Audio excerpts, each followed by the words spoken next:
with Rob Nato, Jim O'Brien, Norm Goupel, Dulcie LaPoma, myself, Andrea Folsom. We're also joined by our superintendent, Mike Flynn, Michelle Clark, our business administrator, our executive assistant extraordinaire, Jody Condon, and our student rep, Flo Jappus.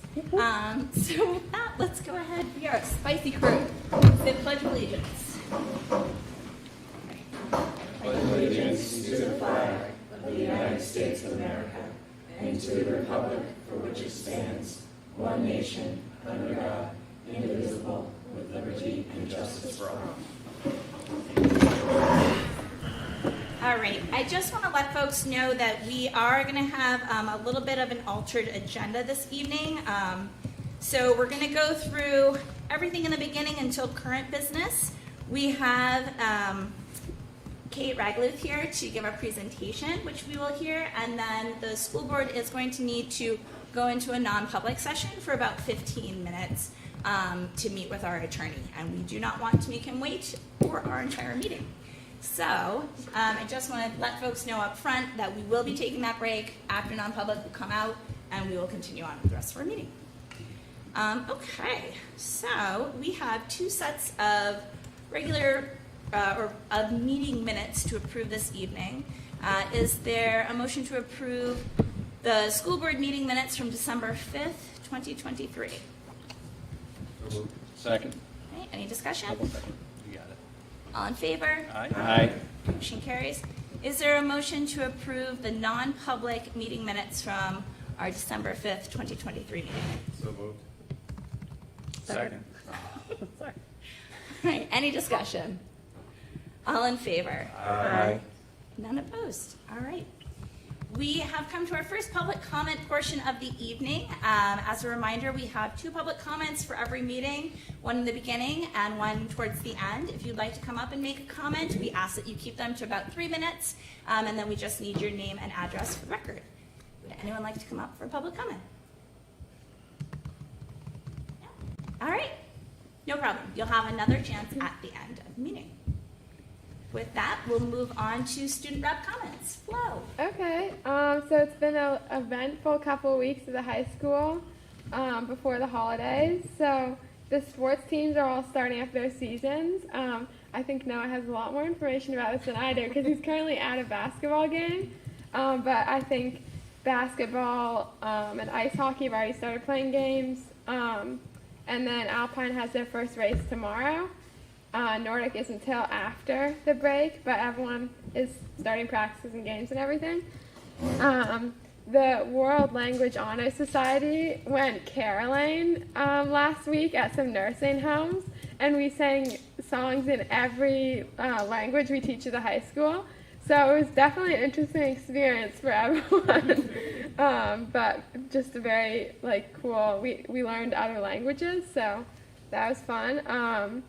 The math team had a math meet. I think it was the first math meet, and I think we got 3rd place, so that was pretty fun. And then Interact, I think this was earlier, but Interact helped out with Breakfast with Santa, and the Student Advisory Council met today, and there were some good topics that were brought up, like whole milk again. And Mr. Kelly actually brought a whole half gallon of whole milk for Thaddeus, who was really passionate about getting whole milk into our schools. And it was very sad to learn that it was against the national law to have whole milk in schools. And so, but there's actually a bill in the House apparently to get whole milk into schools. So we might be on the front lines of that battle. I could see Thaddeus advocating for that. Anyway, it was a good discussion for us. Then we also talked about the senior lounge, and they're trying to make some new plans for a new one of that. And also the senior class generously offered to get us some new microwaves because there's only one in the cafeteria and it's the whole thing. But also Noah and I went to visit Maple Street last week, just as our routine visits to the elementary schools. And we got to sit in on a morning meeting, which was really fun with Mr. Wells' classroom, talked about camping, and then we saw a little bit of his math class where they do long division totally differently. And I'm already an old person. I'm I don't understand how you do math because it was so different. I was in 6th grade 4 years ago. And they got a new Gaga ball pit. They were all talking about it. They love it. And we also visited a science class where they were making like hybrid creatures because they had learned about different ecosystems. And they had some really funny looking things, but it was really interesting and really fun to talk to all the 6th graders about it. Awesome. So yeah, that's it from us. Nice work, Flo. report. Yeah. Thank you. As always. Keep visiting the schools. Yeah. Excellent. And exciting to hear the in-depth on milk. Yes. Yeah. All right. Comments from the board. I fully support choice in milk as well. Whole milk, strawberry milk, chocolate milk, 2% milk, 1 milk, whatever you want to do with milk. Skim milk. No skim milk. No. Throw the line at skim milk. I just want to give a shout out to the Hopkinton Education Foundation. I know they sent a townwide mailer, must have been this last week, 'cause it ended up in my mailbox. And it was great to see like the great work that they funded, and just really, if people have extra cash hanging around towards the end of the year when they're looking for tax write-offs, that might be a good place to park some of it. Great. Yeah. I have no comment tonight. I don't. Write that down. You guys resolution. Meeting adjourned. We did it, 2023. None for me. And I guess I had the opportunity to be at Harold Martin yesterday. Yes, Yesterday. I saw you. It was yesterday. They had their kindergarten, first grade concerts yesterday, and then today they had their 2nd and 3rd grade. I haven't had a 2nd or 3rd grader or K-1 for quite some time, and it was just really fun to see that school in action, coming alive, seeing lots and lots of parents that I do not recognize, but it's really cool to see kind of the next generation of students and parents coming through. And it looks like it went off without a hitch, and everyone was very joyous. So. Just to piggyback, kudos to Matt and his team.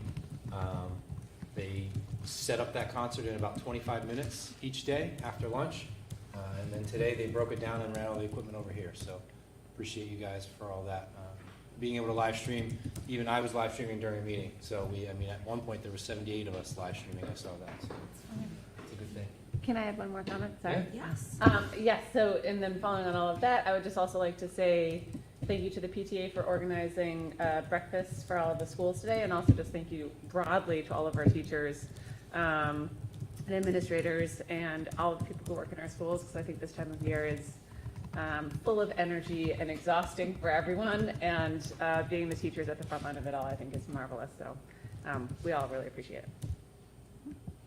All right. With that, we're ready for the seal of biodiversity. Yeah, so Ms. Raglu, if you want to head on up here. Yeah, come sit up here. So we're keeping with our theme. We've been bringing students and teachers, trying to every meeting to help emphasize what we have going on in the schools, and to always re-energize our focus of what we do at this board level has an impact on the classrooms and the students. So, thanks, Kate. Yeah, thank you for the chance to present. So my name is Kate Reigeluth, and I teach Spanish at the middle high school, and I'm the department chair of the World Language Department.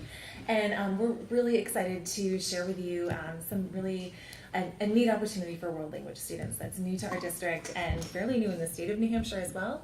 So the Seal of Biliteracy is a national award that certifies that students have attained proficiency in multiple languages. So they do that by getting a certain score on the SAT. So 480 on the SAT certifies your proficiency in English. And then to certify their proficiency in another language, they have to score a certain level on a national exam. So our district has chosen the APPLE exam, and that is produced by ACTFL, the American Council on the Teachers of Foreign Language. And it's a web-based proficiency exam. And last year we started piloting it. So we did it twice. We did it in the fall and the spring. And then this year we'll execute the exam in the spring as well. And students, once they attain proficiency in English and their world language through those two measures, then they would apply to the state of New Hampshire for this seal. And the history of the seal is really interesting. It started in California years ago. The state was finding that bilingual students were dropping out of high school because they didn't see the practical application of an academic experience, and they wanted to award biliteracy as something that is a really valuable skill to celebrate. So we're excited that the town of Hopkinton will also be celebrating linguistic diversity, cultural diversity, and honoring students who put years into study of a world language to achieve proficiency. So for our district, it means that students will apply in the fall. So this semester, we're collecting applications from students who intend to pursue this. And then in March, they'll take the APPLE exam for their world language. And then they'll apply to the state of New Hampshire once they have achieved a certain score. And with that, they'll get a seal on their diploma, a national award that's recognized by universities and employers to, again, certify that they've attained biliteracy, which is a really obviously valuable skill to have in the workplace, in the school society. So we're really excited. Flo, I noticed that you have applied to pursue it this year, which is really exciting. So if you have any questions, I'd love to answer them, but I'm just incredibly pleased to work in a district where the board, the community is so supportive of world language. So we have an exchange program for our German students, our French students. I'm taking the students to Puerto Rico with Interact this spring. We have an honor society for our world language students. So I think that we do a wonderful job of supporting students' pursuit of biliteracy. Kate, just really quick, Kate has really helped the program the past couple of years, as you're aware, with some of the things that happened employment-wise. Kate has picked up and taught 6 classes, so she's really stepped up to become a real leader in the district. In regards to Apple, they had been looking for a solution. I know we used it at Timberlane, and then we worked with Becca, and Becca wrote the grant, so 2 years in a row, it's been grant funded, and now finally we're going to adopt it in as something as a long-term progression. So, Kate, I mean, just thank you for being a leader. Thank you for providing different opportunities for our students, and I'm just very thankful. I mean, Flo is always here, and I mean that as a compliment. I'm not shocked Flo applied, okay? But the other students, that's a compliment. The other students that are getting a different opportunity that may not have been provided. So thank you. Thank you so much. And I just to let the board know too how this process kind of came to be. So this was part of the curriculum and assessment committee. So Kate came to the CNA committee. She presented there. The committee asked a bunch of questions, sort of deliberated over it, and I think unanimously and happily, supported this. And we're excited to support it and have it move into the budget, like Mike said. Because we did not have any standardized tests for our foreign language students up to this point, which, it's important. Yeah. So, any other questions? Yeah, Is the online exam spoken, written, both? How's that all work? Yeah, so it assesses multiple modes. So students are assessed on their interpretive skills, so can they read and listen, so a text in Spanish or dialogue in Spanish, and then there is a spoken portion where they see a person, a recording, and they ask questions of them, and they need to answer and ask questions of that person in the recording. So it takes multiple blocks to administer the exam because students are listening, reading, writing, but it's an extremely thorough exam, and we've done a lot of work around how we can best prepare our students. I think a next step for me is I've been looking, the state has issued lists of the awardees of the Seal of Biliteracy, so I can see which districts in which languages these awards are being given, and certain districts are having extreme success, like Portsmouth and Bedford, Kingswood. So I think a next step for me would be to visit and find out how they're preparing their students, what exams they're using. So it's exciting. Yeah, Cool. 2021 was the first year that the seal was awarded in the state, so it's still fairly new. Other questions? That's really cool. Really, thank you. Thank you so much. Thank you so much for presenting. Thank you so much. All right. Isn't that cool? Yeah. I know she's not up here anymore, but I was also really excited about the Seal of Biliteracy because, 2 years ago when we started adopting the pathways to graduation, one of the concerns was any impact on foreign language. And so I think that this is a really great example of the district really being able to fully support these 2 pathways and the students in both of them. So it was just another benefit of that. All right, so with that, as I mentioned at the top of the meeting, we do have a need to go into non-public. So I'm looking for, and again, once we're done, we'll come back out, we'll carry on with our meeting. So at this point, I'm looking for a motion to go into non-public under RSA 91A:3, 2L for legal. Second. And this is a roll call vote. Rob, yes? Yes. Gordon, yes. Yes. Yes. All right. With that, enjoy the break. Kate, thank you so much, and we'll be back.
Make a motion to seal the minutes.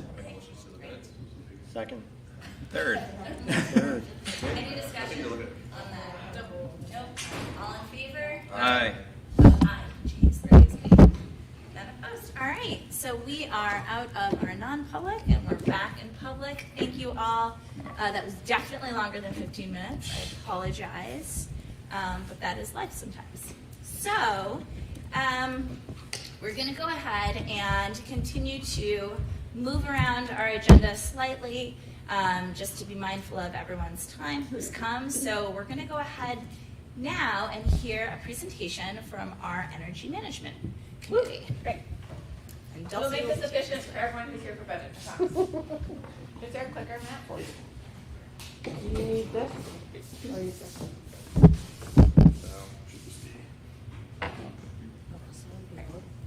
Huh? Do you want me to like stand up here? Yeah.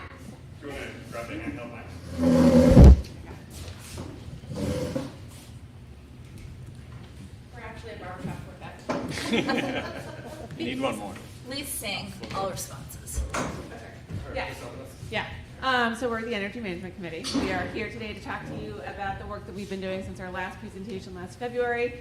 We're going to go through a few things, and we'll make this presentation public, so if you wanted to go through, this also includes our charter, but basically we're just trying to look at how we can overall do comprehensive energy management for the school district across our buildings, equipment, et cetera.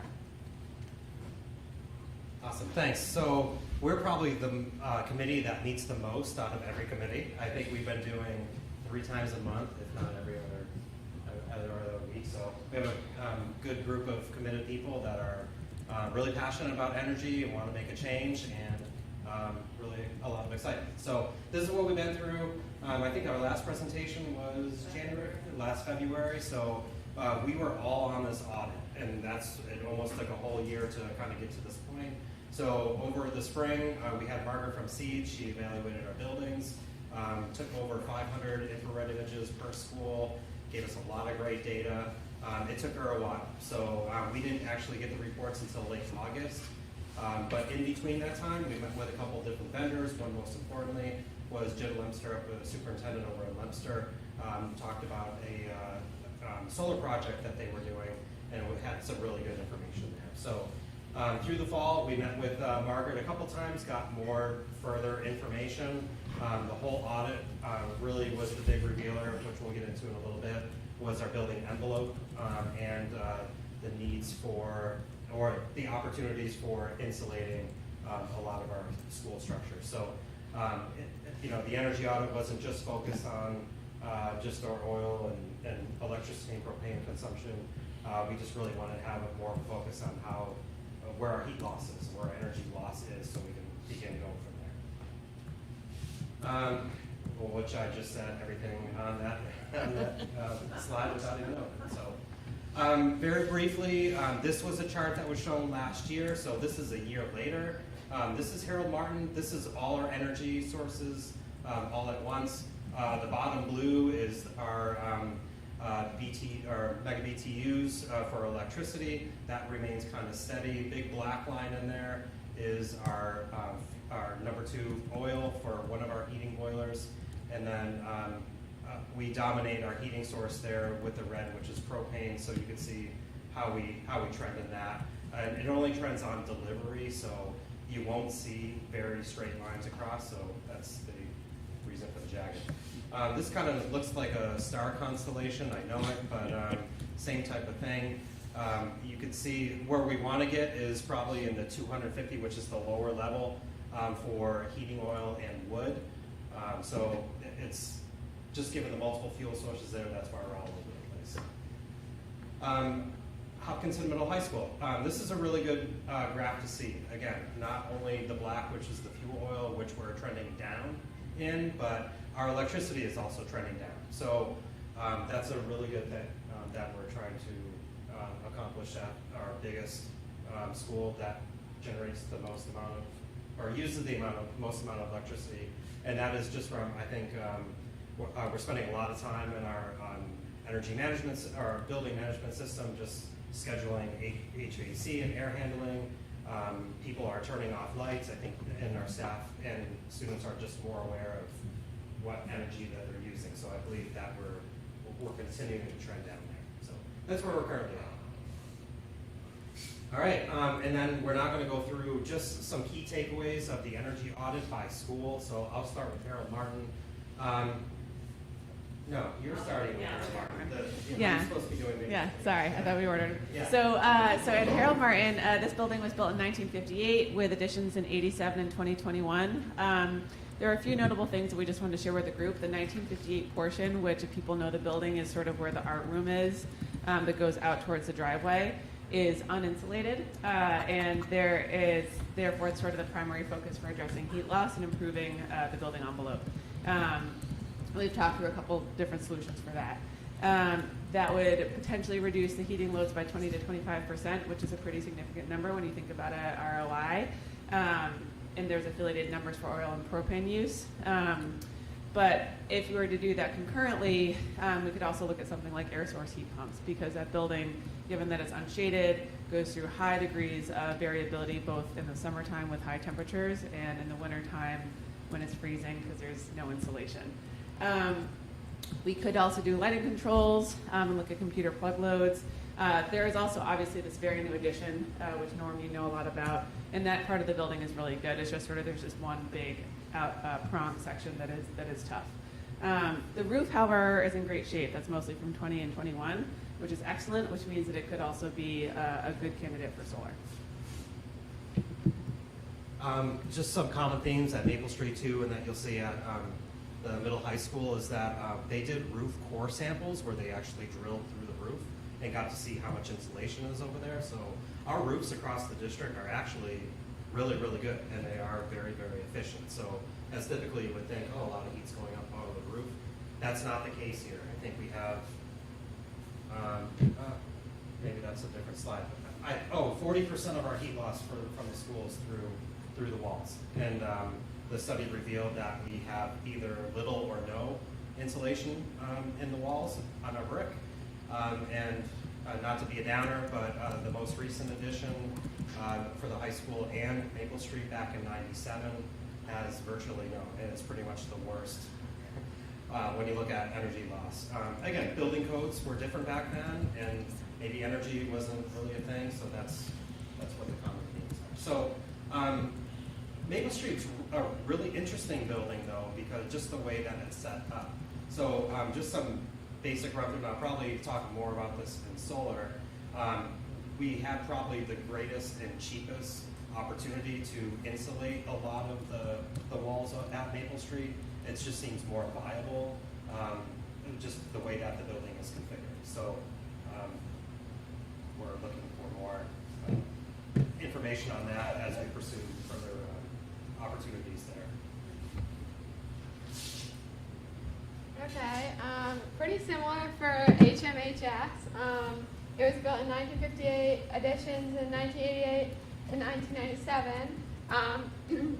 Same thing with the walls. They're not doing great. A lot of heat is escaping there. They're like less than half of the envelope, but more than 80% of heat loss. So that's not good. The thing we could do is exterior insulation, which could result in 60 to 75% envelope heating load reduction, which is a ton, but that is a big project down the line. That would also make electrification far easier, like heat pumps we were talking about, all that stuff. HMHS is probably the most problematic school because it consumes the most energy in like all the categories. And it's heated all by oil, which is a fossil fuel. And so, yeah, I think that's basically it. We learned about pricing, we learned about insulation, we learned about heat pumps, solar, same things as the other school.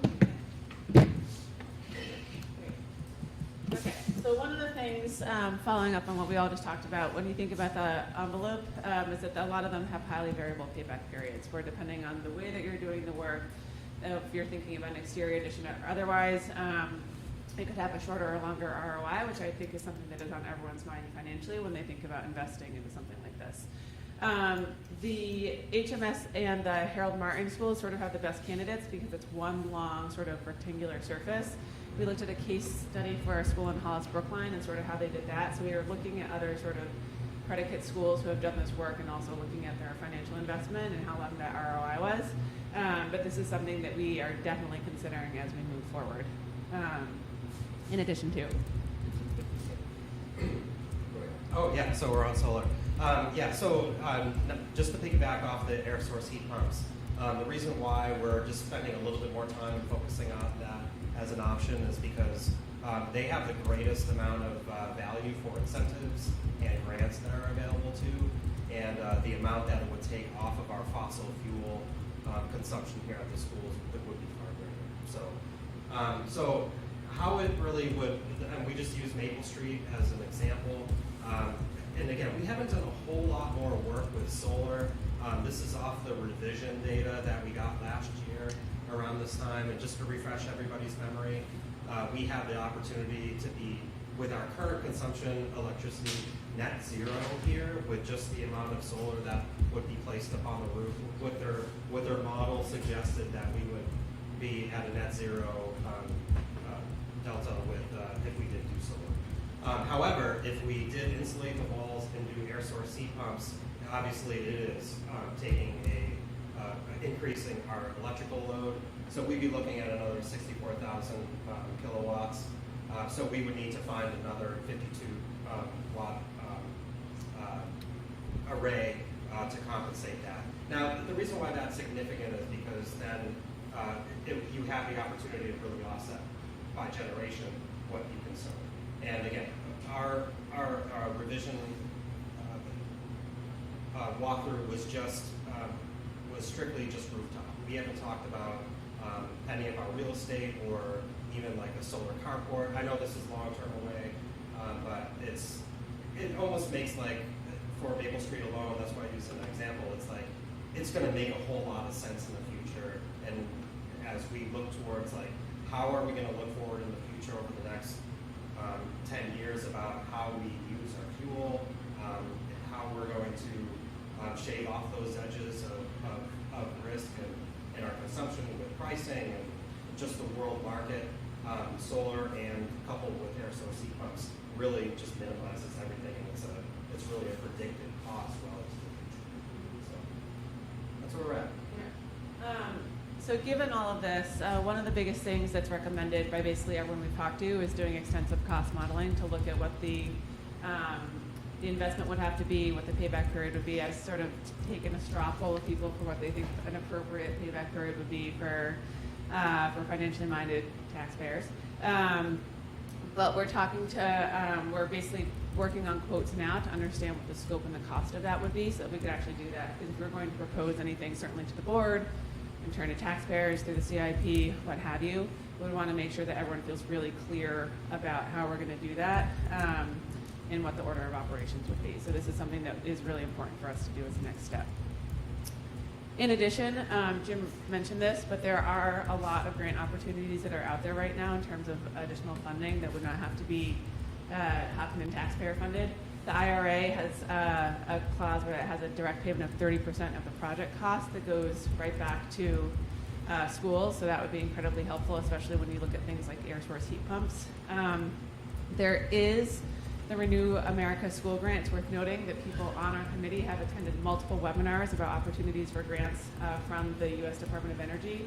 But it's worth noting that a lot of these programs are for schools with very high free and reduced lunch percentages, upwards of 70%, whereas in Hopkinton we are fortunate to have somewhere at 10% or less. And so we often don't qualify for a lot of these particular grant programs. We can also look at power purchase agreements for solar, which would be a big way to think about financing solar arrays. And then there are some opportunities that are coming online through the New Hampshire DOE, but more importantly, and definitely more in terms of dollar value, Eversource is also doing a lot in terms of looking to offset costs so that they can look at resource adequacy and how we're basically managing the grid. So we are really looking at ways to sort of spread the cost burden, not just from our taxpayers, but to other people. In addition. So as we shift our focus on energy management practices. We want to make sure that we involve the students, not just the students, but the faculty and staff as well, and educate them on the various ways of renewable energy and energy efficiency, so that we're taking our buildings and actually using them as resources for the students to do things like student-led audits, energy audits, evaluating lighting and energy, temperature control, air quality, things like that, through STEM and science classes, as well as other curriculum as well. So integrating energy, renewable energy through the whole curriculum. So we're building the framework. We're starting to build a framework for that as well. So, and then also tying it into our community and world connections as well through climate change and sustainability and careers in energy. And it's worth noting that in June, we also went to go visit the Oyster River School District. We went on a field trip because they have a net neutral school, and the students gave us a tour, and they were so excited. So this is something that I think a lot of young people can be really galvanized around, and Amy is sort of the person to do it, which is great. Okay, so next steps. So this is sort of our order of operations for the end of the school year. A, find and engage with the modeling firms so we can really get a clear economic understanding of what we want to be doing in terms of what order, what are the projects that we can do, what's in scope, out of scope. And then over the course of the next 6 months, we basically all signed up to take the lead on a certain aspect of a potential aspect of the plan. And so we're looking at air source heat pumps and districts that have done that and how we would actually work through installations here. Looking at solar, so while we've talked to one installer, they're certainly thinking about the scope of this and what we would have to bid it out, obviously, and we would want to be able to do that. Looking at best practices for curriculum work and developing the plan, hopefully in conjunction with the curriculum and assessment committee. Continuing to seek out grants, because I think there will be more things coming online, and we'll see what happens with the next election in New Hampshire. And then look at the feasibility of the envelope as sort of the last piece as we're sort of coming through all of this. And our goal for all of this is to be able to have a really good plan that's multi-year, sort of ordered and prioritized to present to this board by June if we have the opportunity to come back. And I think that we are all super excited about what we're doing. We're a cross-functional group. We have not just current students, but also alumni, which is crazy, who come to the weekly meetings, and staff and faculty. And so we're really excited, and we're open for questions. Excellent. Thank you, guys. Good work. Does anyone have any questions? Yeah. So opening up to the board. Questions, comments? I think, the thing that initially comes to mind is, what does improving insulation on a brick building look like? Is that an exterior thing? Is that an interior thing? Like, what does that look Yes, like? it's an exterior thing. I mean, there's a way to basically try to do it, but it's really invasive and it doesn't work. So basically it's basically either doing solid or spray foam on the outside, and then you apply cladding, and there's ways to make it not look like you have an aluminum sheet building. There's pictures that actually look much better than I was expecting, but you basically go on the outside, and then you basically have a deeper shelter with this. Yeah. But we have lots of envelope experts here in town, actually. We have a lot.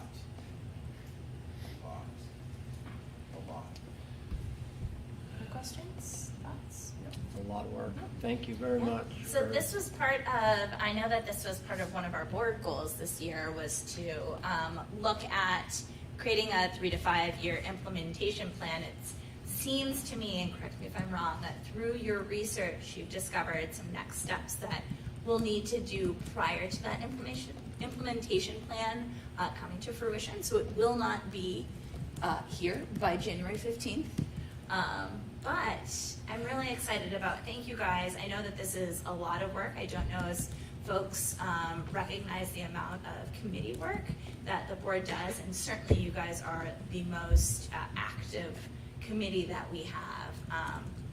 And I know I feel like this started way back with the Students for 100, and so it's really great to see, while it can be a really slow process, I think being a really thoughtful and a thoughtful process, and one that continues, even if it's slow, can lead to some really interesting and exciting next steps. So thank you all very much.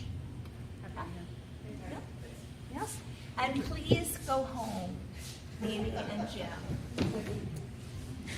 But Flo, you don't Flo get and to. Dulcie, you have to stay. I say it with all the love in my heart. Thank you, We're guys. going home for you. Stay with us.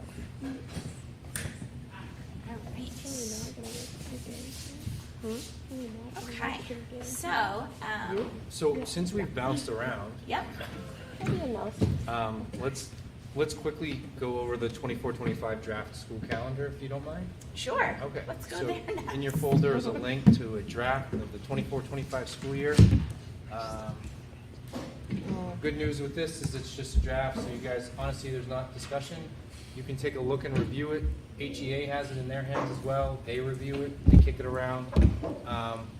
Next year's calendar, believe it or not, was pretty straightforward. The only odd piece is New Year's Day is on January 1st. Obviously, that was a bad sentence, but On a Wednesday. on a Wednesday.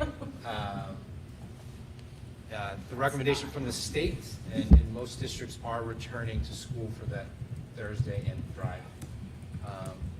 Once we started bumping those days, then the calendar got into the week of the 16th, and it felt more appropriate to be in there in January. So no other real highlights in there.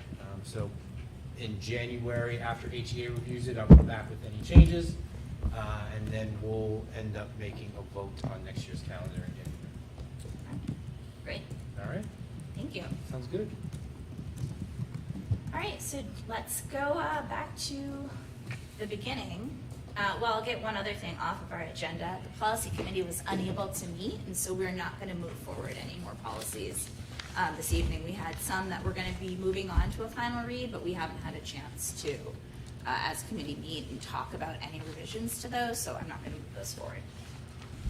All right, so the big discussions tonight, well, big-ish, are on budget and warrant articles. Yeah, so budget, I think we came to a pretty good conclusion last meeting on where we're gonna lie and what we're gonna use for revenue and how we're gonna use some of our trusts. The reason why I'm gonna ask the board not to vote on finalizing a number, there are a couple of things that are still in play. As always, I'll remind you that special ed is never accurate until we have to put our stamp of approval on it.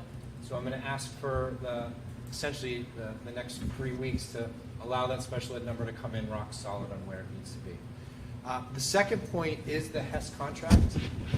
So there's been some discussions with our attorneys on trying to finalize the number of the healthcare, trying to make it transparent that there's a buyout option, but we don't know that hard buyout because it's kind of it changes every year. So we're working, Rob and Hess and myself are working to put on a presentation for the employees to know what the benefit of that buyout could be for them individually or them as a family. And then we'll be able to get a better, clearer picture of that number, either it be on the warrant with the contract or absorbed in our healthcare costs. So those will be the two final numbers that we're settling in on. So really the board discussion on the budget is if anything's changed in your minds since we last met. I'm wondering too, Rob, if you can give us just a refresher for folks who might be here today on sort of what we talked about and where we Sure. essentially settled. So on the overall budget increase is $1,707,761 for a total increase of 7.27%. The big outliers, I guess, if you will, the biggest portions of that is special education was up 11% and 2.23% of the overall budget. Salaries was up 3.31%, and that's 1.68% of the budget. And healthcare is our biggest dragon to slay at up 18% and 2.66% of our budget. So when you take that 7.27 and subtract those three factors, our overall operating increase is 0.7. So it's a really, that goal of going flat, I think, has been achieved. a lot of hard work and probably a lot of rethinking of how resources are going to be managed. And then on the revenue side, we talked about where we were at, and I guess the main focus is what we would be contributing. So drawing $400,000 from Article 10, $150,000 from our anticipated fund balance, and drawing down the benefits trust almost completely, $200,000 for putting in $750,000 in revenue, and that brings us to a tax rate of $1.70. That's where we're at. So can we transition then into warrants, because finance met, CIP met? I guess I'll jump the gun on CIP really quick. CIP met this afternoon, and last year, Mr. Rizicki did a great job of really throwing that progression out there of what the next 10 years is going to look like. And he had a target each year of what the request would be. Last year, the target was 275. It was reduced to 200,000 at the time.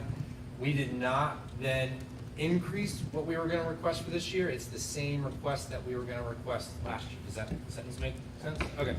So that target, the CIP committee moved forward a $350,000 recommendation for a warrant article, which I know will transition into kind of the finance discussion as well.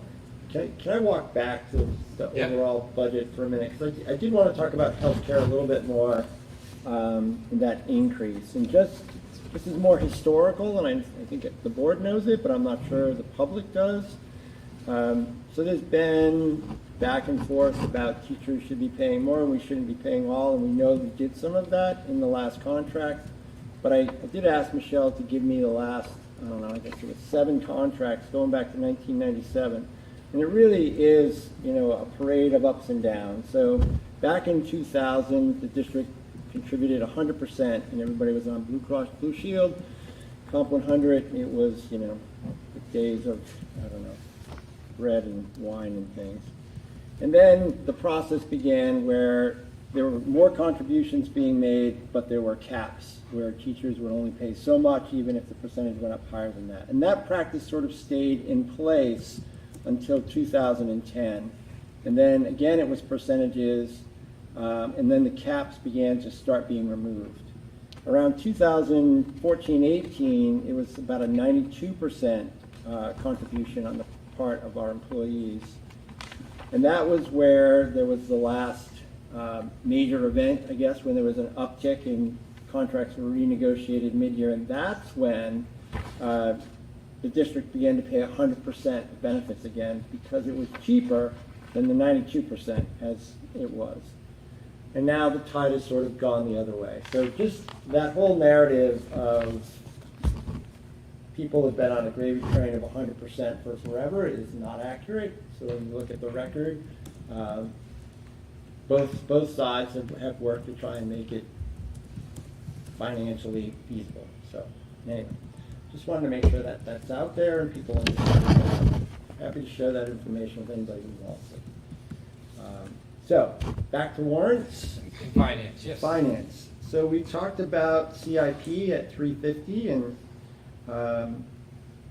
thought that that was the number that made sense. And for us, it was a matter of, do we believe in the CIP and do we think it should be supported in the manner in which the CIP committee and Mr. Rizicki has sort of laid that out? And we do. We think that this is the appropriate mechanism and the appropriate funding level that should be done. And at this time, at least from our group, was that we should ask for $350,000 at town meeting. Now, as Michelle will often say, there's a long time between now and March, so that may change, but the ask of $350,000 from the taxpayers was what we thought should happen. For the special ed funds, we didn't feel that a contribution was necessary, and I think you all got that 10-year flow sheet of the in and outs from all of the trusts. Special ed has only been drawn on twice in the last 10 years. Once for a small construction project here at Maple Street, and once for some student services of about $40,000. So there's not a lot of outflow. We feel like we're in a good place in case we get hit with some emergency. We talked about the benefits trust, so if we're gonna use $200,000, it seems a little odd to ask for money to put back in, we would just, take out less. So not asking for anything there. In terms of the vehicle trust, we heard a little bit that we may be in need of a new van for the maintenance department. So a small contribution there of $15,000 was what we would bring forward. And we also thought it might be a good idea to ask Mike to have Mr. Rizicki explore, does it make sense to trade in what we have now and look at a new used vehicle, not buy, right out of the box, so to speak. I think it's only got about 55,000 miles on it, but that's not really our bailiwick. So the give for that would be 15,000. And then the tech was really where I thought, in my mind, and I think in our group's mind, is we created the tech trust, as you all know, during COVID, when we were buying Chromebooks when we could, like crazy, and we had some funds to create this trust. But I don't think we've ever had the discussion as to, is this a CIP for technology, or is this a uh-oh for technology? Every server in the school district goes down and we need money. So I think that changes sort of the direction as to where we could go with that. And I don't know the answer, and I don't know if we could answer it tonight, but I'd like people's feedback, and that's what, that was the discussion that we had at Finance. So 350 CIP, 15 for vehicle, and no contributions for anything else, and draw down the benefits trust. So I did ask Mr. Rizicki to stick around. If the board had vehicle questions, he'd be more than happy to answer those. I would like for him just to share exactly what he told us in CIP. I think it was a quick 2 minutes on the conditions of the van and your thought process of the Have a whole. seat at our I think it'd be, if that's okay, Mr. It's fine. Thanks, Jim. A quick 2 minutes. Yeah, I'll do my best. I think I mentioned before, it's a 2011 Ford Econoline, and the concern is really the rust that is developing. I'm concerned about that transmission wear. We do use it quite a bit. We use it almost daily. Our maintenance gentleman not only runs inter-office mail, but also does repair at the other 3 schools. We started getting our salt from the town DPW, so we're carrying some weight around. We help with food service commodity delivery. We do shredding for the SAU. We've done some dump runs, and you name it. We do a lot of hauling around the district. Also, our second shift custodial supervisor will occasionally take it for supplies and custodial repairs. So again, it's one of those things I just see in the next year or two. If we have a major mechanical failure, we may be faced with that question from a mechanic saying it's not worth it, or it's going to be more Bondo than metal. And again, this is just an insurance thing. Like, it's just wise to put it in. So I do agree, like with Rob, that I'm not opposed to a used vehicle, but our intention is to run that thing in the ground. I don't think that we would get a lot of money for its existing condition. And to be honest, I mean, again, this is the Rizicki opinion is I do feel that the vehicle market will change soon as inventory just keeps on getting up. I feel like prices will come down a little bit, and I'd like to see that happen. So that's where my mind was at. But perfect. Did that Michelle, how does it work with buying a vehicle? Does it go through a bidding process? We have to just follow our bid policy. So it depends on the value and things like that. So in this kind of case, I would say that we need to get a couple quotes, I would think. We'd be soliciting quotes. Yeah. Even on used? Yeah. Yep. Unless the board makes an exception to the policy.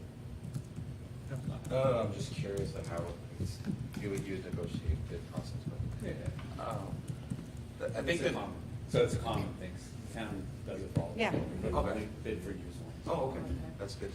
If I may ask, or just mention, again, when I've done when I've done vehicle purchase before in my last district, we went to, Grapponi actually has a department for government and municipal vehicles, so that's really on a state bid list. So we felt like we can circumnavigate like collecting. We would reach out to like Portsmouth Ford and other Ford dealerships, but we found that the government and municipal discount that some of those big dealers offer are really acceptable. So I think we talked about a number-ish of 15K we felt in finance to kind of put forward on this. And probably do it in a 2-year cycle if possible, or can't guarantee for next year, but like 15 this year, 15 maybe next year, but just the initial 15 to start and break it up taxpayer. That's kind of where we landed on in finance. Yeah, I just want to speak to the CIP a little bit and maybe to the vehicle stuff as well. So I'm comfortable. I think the plan that we've put together is really good. And so like there's no expenses on there that we're not going to expend. And so it's all real.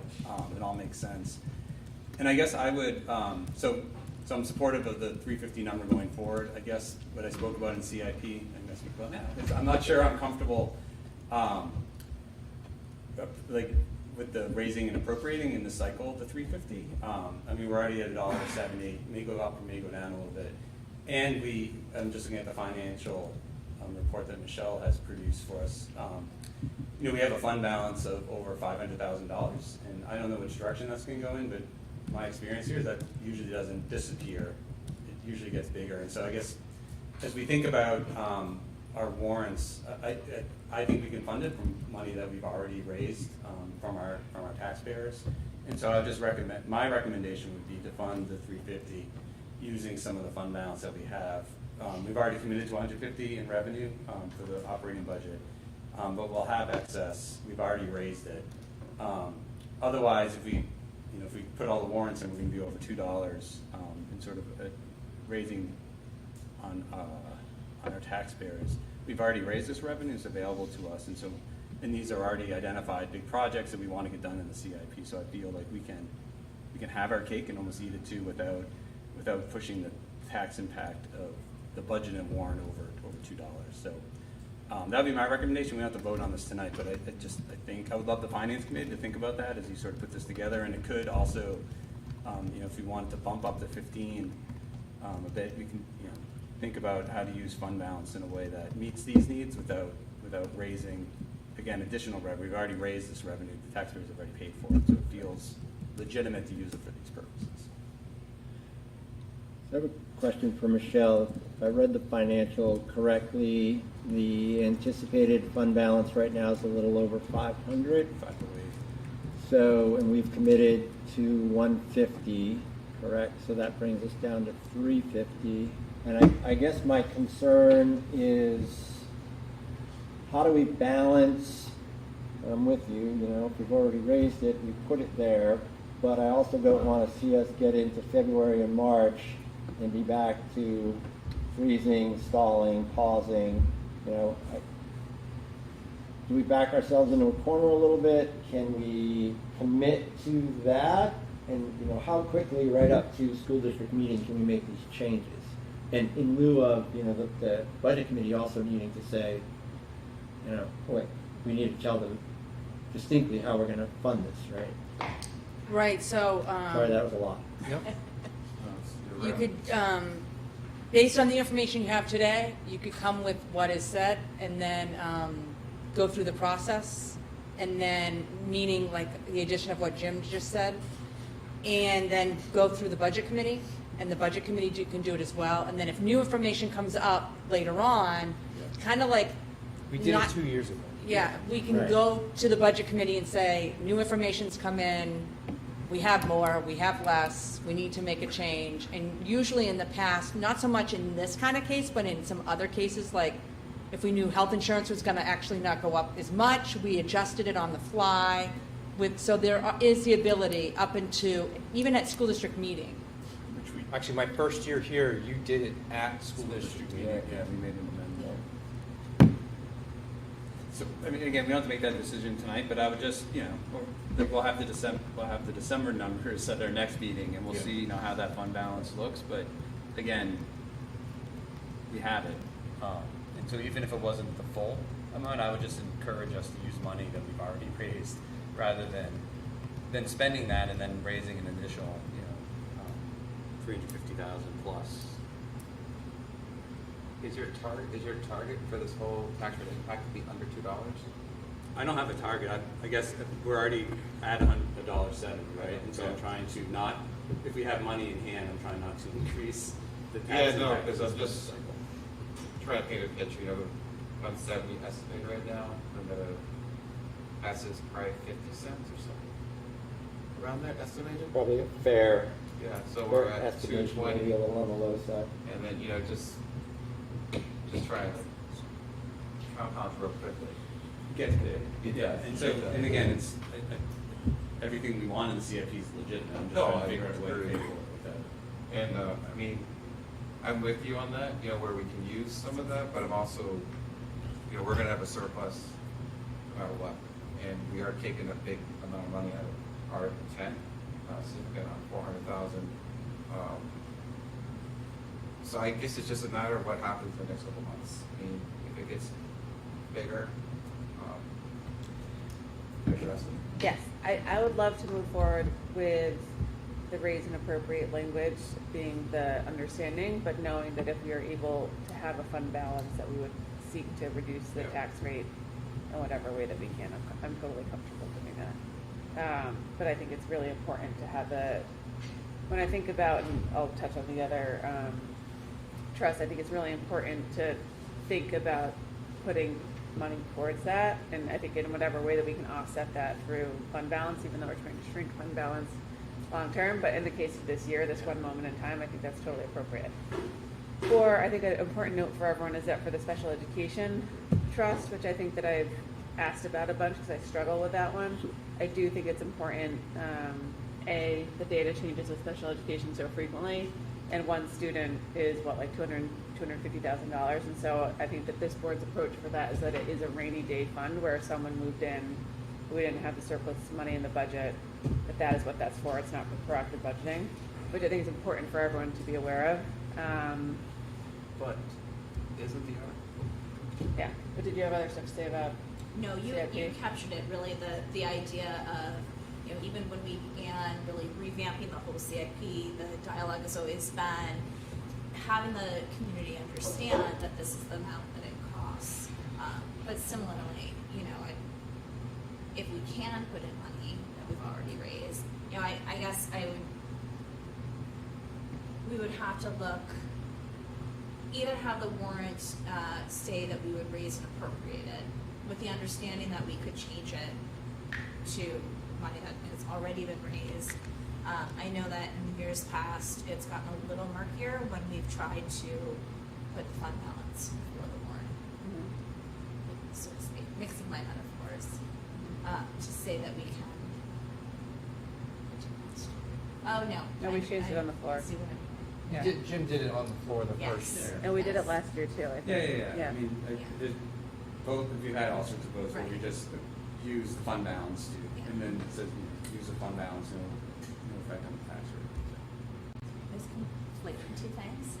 As I was speaking, I recognized it. I think the important piece is the support of the 350,000. That's great. That's great to set the standard. And Michelle and I met after. We've had, 15 meetings today. But anyways, talked today, and we'll feel better in January. We still have I'm assuming we still have open positions that are staring at maybe getting filled here, so that could adjust that number. So, however we are on January 9th, we'll have a clearer picture. And then really, as we said, if it goes on the article as raise and appropriate, that's fine. And then as we get to the floor in March, it can be changed. Yeah, I think the other reality is right now we are still paying, and will for the next 18 years or what have you, be paying on the bonds that we had to raise in order to fix up our buildings. And so I think that continuing to support and truly fund the CIP so that we are not faced again with having to go after a big bond is prudent. I have one more question for everyone on the board in terms of, so just case scenario, let's say that the fund balance looks like it's gonna be 700,000. And we've already said we use 150 as revenue. We draw 350 for the CIP, which would leave, let's say, 200 to backfill Article 10. Are we more of support of using money for CIP, or are we more in support of maintaining a high Article 10 as a pressure relief valve? Great question. That's what I was, so the language for Article 10, we talked about that. What, we can withdraw from that for emergencies, correct, based on? Yeah, we can withdraw for it for whatever. For whatever we want. Yep. So my question is, whatever, if we had someone move in a district, in special ed, can we use that trust to withdraw from? Okay, so that's the first question that I wanted to clear. So what would be the difference between that and then funding a warrant? Are you talking about using the surplus to fund special ed as a form of a warrant? Or did you want a separate warrant? No, I'm not talking about special ed at all. I was just clarifying that Okay. we're leaving the money in special ed because it's for students that might move in over the course of the year that we are not able to pay for otherwise. Because Got it. there are Got it. kids Okay. who move in with needs that I thought you wanted to put something cost in there. Okay. significant amounts of dollars. Got So totally separate ad. That was just color commentary for people listening. I would say, to answer your question, I'd put the money in the CIP, because I think Article 10 is wonderful. It's a nice thing to have, but I think the board can control our costs through decision-making and reducing expenditures, and I just think the CIP should be funded. I mean, that's a decision for later that the board can make. I think now we're asking taxpayers already for $1.70. I'd rather decrease that amount. That's just my opinion. I don't know. It's a great question. I don't have an immediate gut check other than I feel good about Jim's answer. And, I think we perhaps have been spoiled a bit the last few years where Article 10, we had the increase to 5%, so it's been essentially fully funded year after year. And it certainly wasn't that historically have that amount of money in there. So, again, part of the learning experience of how we're going to make our way to managing our fund balance and meeting all of the budgetary needs. Okay, there's an interesting, so at not the last budget committee, but we had a training the week before last, I forget. But one of the questions to Catherine Heck from the Municipal Association, I asked her about what would be a reasonable amount of fund balance based upon your overall budget. And her response was very quickly, a minimum of 2%, which for our budget is about $500,000 or $600,000. So we're really we're getting closer to the sweet spot, at least that being a metric to measure, are we in line? Because I don't want people to think that, again, that fund balance should be zero. Shouldn't be zero. I guess me thinking out loud, I get a little worrisome taking the whole amount. I'm thinking partial because some capacity, we're gonna have this amount go up to project it at 425 for next year, just based on his CIP. It's in there through the document and stuff. And at some point, we're gonna have to have a warrant saying we're gonna have to raise and appropriate this for the town, and we're not gonna have that in fund balance. We're gonna be reducing this to around 500,000. I just don't want to become the norm that we can use fund balance to fund warrants. I want the town to realize this is what it takes to maintain the schools. And I understand where we are in a unique situation this year, 170. I'm sensitive to that, but I want the town to understand that, you've asked this district to be fiscally responsible, reduce the surplus. It's gonna use 500,000, whatever it is, but we're not gonna have that to continue down this avenue. That's all. Can I add two other comments to what you said? So I think in light of technology, I think that's a great question. I don't think of a lot of our, and Matt might tell me, a lot of our technology is being sort of CIP-ish because a lot of them are smaller dollar value things, right? Like they're expensive and they're very expensive in bulk. But when you think about a Chromebook, right, it doesn't qualify in the same way that a CIP would. That said, there are servers and there are projectors and other things that do cost money. And so I do think about a little bit of like, I think we should be budgeting appropriately for renewal, if that makes sense, of the lower cost items. And then I think there are probably bigger things like the phone systems that do cost money over time, that we should think about those like a CIP. And I think that Matt can probably draw up a list of like what's in and what's out. Yeah, I was thinking similar, that it would be great to have a list of those larger items that would be a little bit outside of our normal, operation, like larger costs, that we could think about using the trust to help cover those costs. And they're probably not every year, but they may Don't be. you have that? I know you, Yeah, when I it's probably like first every started, quarter. we You did gotta an do ours audit. every year. Yeah, Like, that's fine. yeah. We can create one. I think when we first put the technology trust together, really the idea was we were buying a ton of Chromebooks, and we were concerned that they were all going to die at the same time, and so we Right. felt that it was important to proactively, save money for that. I don't know how, sort of, I'm looking at Matt now, how true that is if we're going to suddenly see,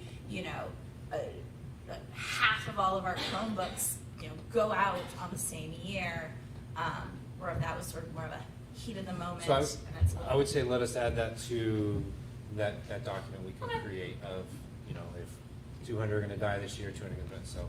It's a good touch point for the band as an example, right? So the anticipation of this is gonna go away in 2 years, and we need to start planning. Yeah. Is that helpful, Rob? Yes, thank you. I have one more Yes, question. please. So I think that actually healthcare is 16% of our total budget, not 2%. If you look at the total cost divided by the overall budget cost. I could be wrong, but. If Oh, it's, yeah. yeah, By category, it's. by category, Yeah. yeah, But of the overall budget increase, yeah. it's 2.66. But could you talk a little bit about things, and you might have already said this, but things that we are trying to do to reduce healthcare costs and/or any optionality or lack of optionality that we have? Sure. So what I learned in the last month was that a huge part of this is our usage, or as Mr. Houston informed me, the MOG is at 140. So simply put, for every $100 we give them, we spend 140. So anybody in insurance world knows that's a really bad bet. And I always think of insurance as a bet. Like, I'm betting my house is going to burn down, and they're betting it's not. Right now, they're losing the bet very, very much. So our costs are going to go up as a result. So we did ask, through Finance Committee, asked Michelle to explore, are there any other options? School care, yep. Yeah, school care was the only other option, and Michelle did that, and she went to them, and they were very gracious in looking at us, and then they looked at our usage and said, we will not entertain you at all. So we are essentially, the 18-year-old boy looking for car insurance, not interested. That's a great analogy. So I think, our challenge in healthcare will be in the next contract. And how do we share those costs in some way, shape, or form? And a lot of that, I think, is through the use of deductible plans, and much of what we did with the HRA, and how can that be accentuated, but also make it. And I think when I remember when I was still over at the high school, that there were times when Michelle, you would reinforce, think about how you're using your health care. And to me, the deductible piece is huge. I mean, there was a point in time where the deductible to go to Stockwell's was like $5. So yeah, I'll go 3 times a week. But when it's $20 or $40, you say I'll once a week. So those little tweaks might help us a lot along the way. We certainly want to provide people with all the health care they need, but it's a difficult scenario. All right, so I'm gonna have our attorneys draft the warrant language based on a 350 number to start, right? And if once you vote, if that alters, at least we'll have drafts in our hands to view. And I guess the one other thing I'm looking for is guidance on the vehicle trust. Is it 15, is it 20, is it 30, is it 40, is it 60? I see, I just kept going up. Is there any it doesn't matter because it could change, but is there any recommendations for the draft? I mean, 15 sounds low. I mean, 'cause the life of the vehicle is an unknown, so we're gonna buy a new van when it breaks, because we need the van. And so if we have some extra resources, I would put it in, because the van could not pass inspection whenever it needs to get inspected, and then we'll have to buy a new van. And so if we have the ability to put a little bit more in, I would just advise that we do, because We're not gonna buy a van for 15 grand. Between 25 and 30 maybe.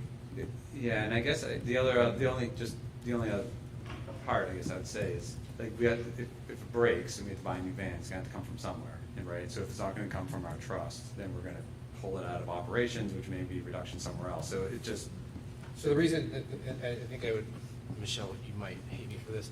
I would advise that we put it on the warrant, same way, to raise and appropriate $25,000, $20,000, fine.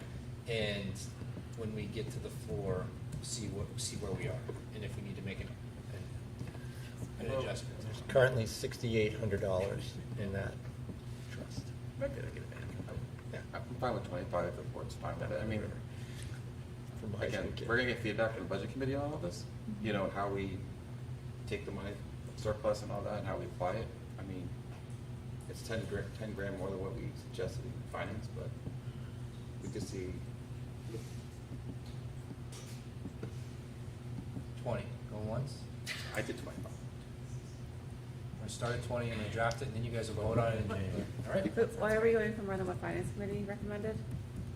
I think Jim's making a good point that this thing could get cooked tomorrow, and we don't have the money in the trust to pay for it. And if we wait on a 2-year cycle, we may be, putting ourselves behind. And what Jim Rizicki said is that may be a realistic thing, so. I would just put, I guess I would just put a little bit more in, because if it breaks, we're gonna buy it, and we're gonna pull it out of likely operations, which We're gonna work the numbers with what we have. That's all. Yeah. Mike, can we, unless we know it's gonna last a couple of years, but it doesn't sound like we have that. can we put a placeholder in at 20,000 and ask Jim Rizicki to do some, what would a good quality used van cost us? Yeah. So that we have that number going into our next meeting? Yep. As a target for what we could do? No problem. Sounds good. All right, so I feel great about where we are with the warrants. We feel good where we are with the budget going into our break. I want to congratulate you on all having this meeting for the first time in my time here. We normally cancel this meeting, so good job, team. Nice work. I will not, that's it, right, for current business? Well, and I want to thank you for really pushing this process a lot earlier than normal. I think that we were able to have a lot of those conversations much earlier, but we didn't have all of our numbers, and I think that it made this a lot easier. Yeah. For, not just for the board, but I would hope for the community as well. Can I just say one more thing? I know you got to run, man. You gotta go? All right, no, Okay. Pick this up. Oh, the last thing I would say is I listened to the budget committee last week, and I thought that it was great commentary by the committee in terms of talking about sort of structurally the pressures that happen on school and municipal budgets across our state, and also thinking about you've done a great analysis, Rob, when it comes to thinking about like how are we comparatively to multiple other Hopkintons nationwide, and what is historical trends versus sort of these spikes that we sometimes feel over time that feel very significant and are significant. But for anyone who wants to catch up, I thought that was a really great discussion. I appreciate it. Great. That's it. All right, I'm going to excuse myself. Thank I you got to go very play much. airport shuttle to a Look at your 20-year-old. So, son.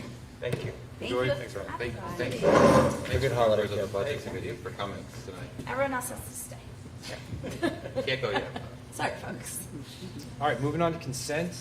I'm going to stick with the theme of going out of order. So before Michelle presents the hiring, really quick, early retirement.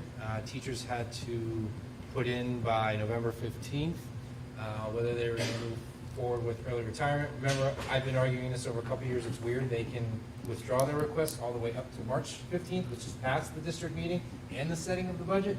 But what I'm going to do is I'm going to give you the information as necessary, because we had more people put in. I think 5 total, so I'm going to give you guys all the numbers so that you have all that information for your next meeting. And then you certainly make a motion to support the early retirements. And as we've mentioned with the fund balance, it seems as though that we're in a good place to support. Michelle, how many have we been covered in so far? Just 3, right? I've actually encumbered 4. Okay. Thank you. All right, so Michelle. Yes, so as far as new hires, we have Mackenzie Reed, a .6 inclusion assistant at Hopkinton Middle High School.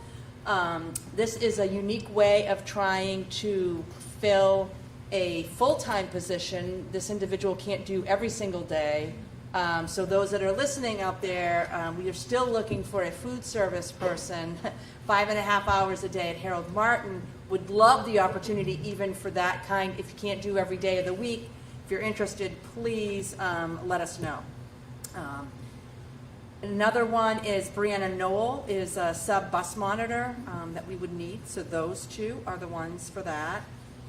We have a donation from the PTA, so thank you to them, $578 for the virtual bulletin board for here at Maple Street, so that's exciting. Those are the items for donation. And the last item I have is the financial, which we kind of talked about earlier, which is good.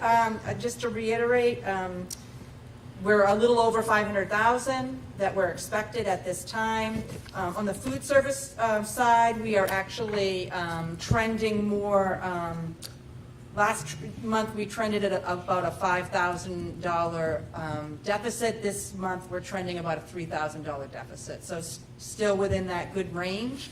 And the trust fund balances are at the bottom, which you will see that we did add money to the school district building, and that's why that one jumped up. We added our $200,000. So we have $540,000 right now in the building trust. And that is all I have. I'd be happy to answer any questions.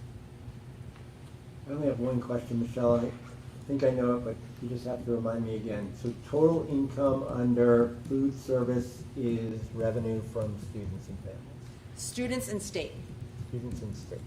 And federal government, I should say. It comes through the state, but it's state and fed. Yep. So we're on, like last year, we brought in more than we thought, and we're trending above last year a little bit. We are trending above, yep. Keep buying food. Keep buying food. You said it. I do my part. I do mine. Ditto. All right, anything else for Michelle? So superintendent's updates really quick. The safety and security grants that Mr. Rizicki has put in for nearly $300,000. We did receive information from the state Friday, whatever it might be. Essentially, numbers 1 to 127 we're going to be immediately funded, and then 127 to somewhere in the 300s we're going to be for the next round. Great news is it looks like we're going to qualify for the next round. So that would be significant, because some of that was actually in what was cut from the budget. And when we talked about using surplus. So basically there's a lot of things in play, but it looks like positive outcomes for us. The second part is just a reminder. I had the date on my desk. We had 2 open seats this year for school board, so that would be Dulcie and Jim would be up for re-election. And I wish I knew the date. I'm looking to you. I can't remember. No? It's in Okay. January. It's definitely in January. It's in January. It wasn't on the. A week in January. So, anyone that's interested or has questions or might be interested, feel free to give me a call. Feel free to reach out to any of your current school board members. And we look forward to that. Last is